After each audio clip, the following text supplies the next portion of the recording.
রাজনীতিতে জনগণকে বোকা বানানোর সবচেয়ে পুরনো কৌশল হলো জনগণকে আকাশকুসুম স্বপ্ন দেখানো।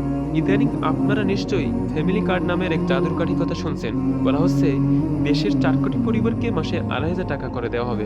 একটি পরিবারকে ওই নারীর কাছে আমরা মাসে 2 থেকে 2,500 টাকা ক্যাশ পৌঁছে দেওয়া ভাবছি।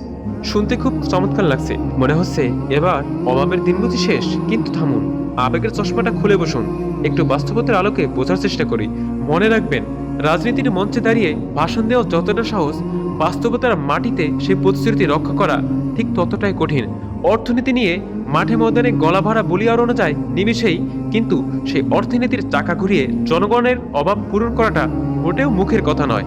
আসুন কথার প্যাচ বাদ দিয়ে সহজ একটা অঙ্ক কষি। ধরা যাক উপভোগকারী পরিবার 4 কোটি, আর প্রতি পরিবারে পাবে 2,500 টাকা। তাহলে এক মাসে মোট কত টাকা লাগবে? 4 কোটি গুণ 2,500 টাকা। ফলাফলটা ক্যালকুলেটরে চাপে দেখবেন অঙ্কটা দাঁড়ায় 1,00,000 কোটি টাকা, যাকে কোটি টাকার হিসেবে কনভার্ট করলে হয় 10,000 কোটি টাকা। আমি আবারও বলছি 10,000 কোটি টাকা। খেয়াল করবেন, এটা কিন্তু পুরো বছরের বাজেট নয়, এটা মাত্র এক মাসের খরচ। এখন প্রশ্ন হলো, প্রতি মাসে এই 10,000 কোটি টাকা আসবে কোথা থেকে? যদি এক মাসেই 10,000 কোটি টাকা লাগে, তবে এক বছরে অর্থাৎ 12 মাসে লাগবে 1,20,000 কোটি টাকা। বাংলাদেশের অর্থনীতির বর্তমান অবস্থায় কোনো উৎপাদনশীল খাত ছাড়া শুধু ভর্তুকি হিসাবে বিলিয়ে দেওয়ার জন্য প্রতি বছর এত বিশাল অঙ্কের টাকা ব্যবস্থা করা কি আদৌ সম্ভব? উত্তরটা হলো না। এটা গাণিতিকভাবেই অবাস্তব এবং কাল্পনিক প্রকল্প। ইতিহাস সাক্ষী, এমন অবাস্তব প্রতিশ্রুতি আমরা আগে শুনেছি। আপনাদের কি মনে আছে ফ্যাসিস্ট হাসিনা সরকারের সেই 10 টাকা কেজিতে চাল খাওয়ানোর স্লোগান? সেই প্রকল্পের বাস্তবতা কি ছিল? চালের বাজারে আগুন, দুর্নীতি আর সাধারণ মানুষের হাহাকার।